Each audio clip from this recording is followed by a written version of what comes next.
حکمت دین کے دو پہلو آ رہے ہیں بہت اہم. یہ ذرا فرق کیجئے گا، حکمت ایمان، حکمت دین. دین ہے وہ نظام، اس نظام کے اعتبار سے سب سے بڑے کبیرہ گناہ کیا ہے وہ معین کیے گئے. سب سے بڑا اکبر الکبائر، کبری الکبائر، سب سے بڑا شرک. اس کے بعد قتل ناحق، انسانی جان لے لینا بغیر کسی سبب کے، بغیر کسی جواز کے. وہ جواز میں آپ کو بتا چکا ہوں 4 ہیں صرف.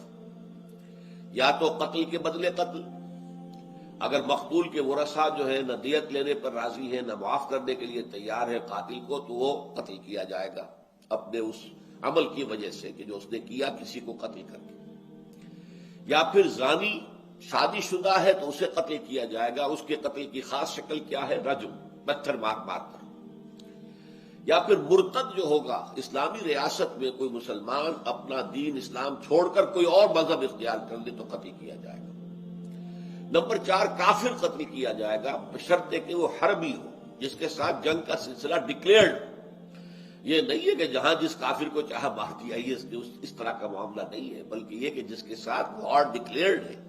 ان میں بھی بوڑھوں کو، بچوں کو، عورتوں کو قتل کرنے کی اجازت نہیں ہے، بلکہ یہ کہ جو بھی جنگ کی صلاحیت رکھنے والے لوگ ہیں انہیں قتل کیا جائے. اس کے علاوہ قتل کا کوئی شکل جو ہے شریعت اسلامی میں جائز نہیں ہے، اور یہ بھی بہت بڑے گناہوں میں سے ہے، اس لیے کہ اس سے تمدن کی جڑ کٹ جاتی ہے.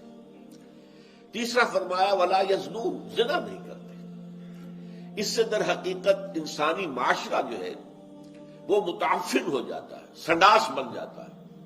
اس معاشرے کے اندر سے خیر ختم ہو جاتا ہے اگر یہ زنا عام ہو جائے. تو یہ 3 ہیں جو سب سے بڑے گناہ ہیں، اور ان کا تعلق در حقیقت جو ایک معاشرہ اسلام پیدا کرنا چاہتا ہے، گویا کہ اس کے حوالے سے یہ بنیادی ہدایات ملی کہ اس معاشرے میں سے ان 3 چیزوں کو تو بڑی ہی محنت کے ساتھ، اہتمام کے ساتھ ایریڈیکیٹ کیا جائے.